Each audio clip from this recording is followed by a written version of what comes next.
அம்மா எப்படா நடப்பா இந்த மாதிரி பாவாடை சட்டை கவுனு போட்டு அழகு பாப்போன்னு இருந்தா அவளோட அப்பா அவளுக்காக முன்னாடியே இந்த சூப்பரான ட்ரெஸ் வாங்கி வச்சிருக்காரு. இன்னையோட திருவிழா முடிய போதா சரி போடுவோன்னு போட்டு விட்டுருக்காங்க போல. அந்த ட்ரெஸ் போட்டிருக்கப்போ அவன் நடக்குவோ என்ன அழகு தங்க சிலையாட்டம் இருந்தா பிடிச்சி 2 கடி கடிச்சிடலாம் போல இருந்துச்சு.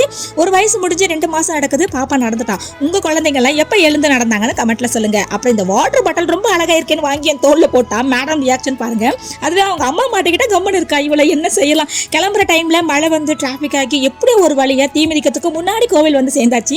இப்போ உள்ள ஜென்ரேஷன்ல இந்த மாதிரி திருவிழால கூட்டத்தை பார்க்க முடியறதே இல்லை. எல்லாம் ரொம்ப பிஸியா ஜாப்னு போயிருந்தனால எப்படா வீக்கெண்ட் வரும் ரெஸ்ட் எடுக்கலாம்னு இருக்கிறாங்க. திருவிழா பார்க்கணும்னு ஆசை இருந்தாலும் உடம்பு துளைக்காதனால பல பேர் மிஸ் பண்ணிடுறாங்க. ஏதோ குழந்தைங்க வற்புறுத்ததுனால ஈவினிங் போல சுத்தி பார்க்குற மாதிரி வராங்க.